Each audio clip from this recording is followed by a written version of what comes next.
Welcome to the Kunateh Impact Show, where growth begins with accountability and leadership is built through action. I'm Abdul Kunateh, and every episode is designed to give you practical, real-world insights you can apply immediately to lead yourself better, lead others stronger, and build something that lasts. Because real impact starts with how you show up every day.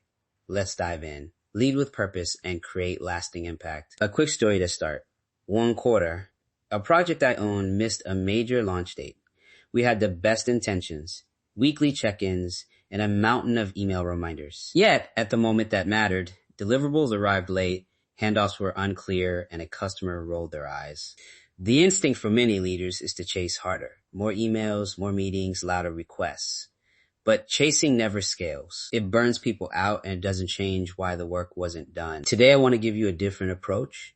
A simple, repeatable accountability operating system you can deploy in 1 week. It's built around 3 pillars: clear ownership, aligned rhythms, and signal-driven measurement. By the end of this episode, you'll understand each pillar, hear how I learned the hard way, and get a 1-page playbook and scripts you can use with your team tomorrow. No bureaucracy, just discipline. Here's the turning point. We were 3 weeks from launch when an integration failed. Instead of a single owner stepping in, 5 people assumed someone else was handling it. Conversations migrated to chat threads, and the status was optimistic until it wasn't. The human cost was real. Late nights, missed family dinners, and worse, the team's confidence took a hit. People felt their time wasn't respected, and I felt responsible. That failure forced me to stop treating accountability as an abstract value and start building a system. I began asking what would make execution predictable even when people were tired or stretched thin. The answer wasn't more reminders. It was a tiny operating system, roles that map to outcomes, rhythms that create reliable handoffs, and signals that tell you early if something is off. Those changes didn't just save a launch later on. They restored trust, reduced firefighting, and let people do their best work without being policed. Insight 1. Ownership mapped to outcome. Ownership is not just a name on a RACI chart. It's a clear connection between a single person and a decision or deliverable. For every outcome, ask, who decides when this is done? Who removes blockers? Who is accountable if it slips? Pick a single owner and give them permission to make the call. That doesn't mean micromanaging. It means defining boundaries. What decisions the owner can make, when they need to escalate, and who they must inform. A short script helps. You own this deliverable. Your success criteria are X, Y, Z. Raise blockers by 9 a.m. on Tuesday so we can act. This clarity reduces confusion and accelerates decisions. Insight 2. Rhythms that sustain. Rhythm is how teams make work visible without overburdening people. Replace ad hoc status requests with short, predictable cadences, a 15-minute alignment at the start of the week, a midweek checkpoint that focuses only on blockers, and a brief end-of-week closure that captures lessons. Keep the meetings tight. 3 questions. What did you complete? What's blocking you? What's the top priority next? When teams know the cadence, handoffs become routine and surprises are rare. Design those meetings to serve the work. One person leads, one person updates, and the owner holds the outcome. Over time, the rhythm builds muscle memory.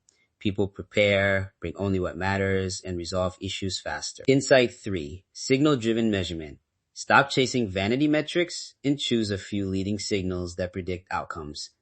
Ask, what small, observable behaviors lead to success? For a product launch, it might be integrated test coverage passing, stakeholder approvals completed, and 2 successful end-to-end rehearsals.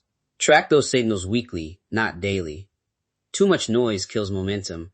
When a signal turns amber, act immediately. Brief the owner, reallocate resources, or simplify scope. Measurement isn't punishment. It's early warning so you can intervene lightly and early.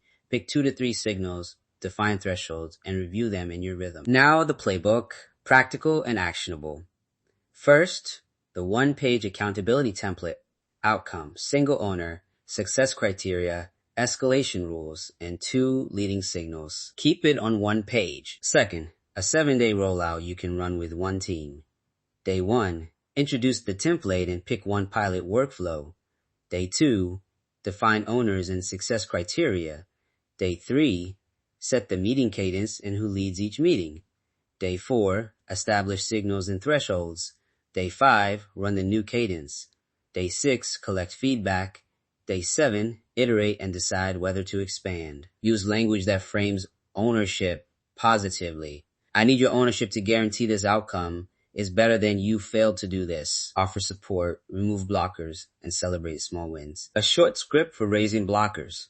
I'm flagging a blocker that prevents completion by Friday, requesting X support by tomorrow noon so I can meet the deadline. That kind of specificity gets results. Recap and reflection. 3 pillars. Single owners tied to outcomes. Predictable rhythms that reduce surprises.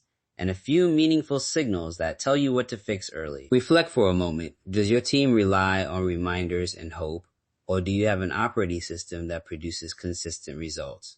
If you hear strain, that's the signal to act. Your one clear action today: pick a single workflow and complete the 1-page accountability template for it. Assign the owner, define 2 leading signals, and schedule the first 15-minute cadence. That's it. One small change that compounds. Subscribe to the show to get more practical frameworks like this as you build your leadership muscle.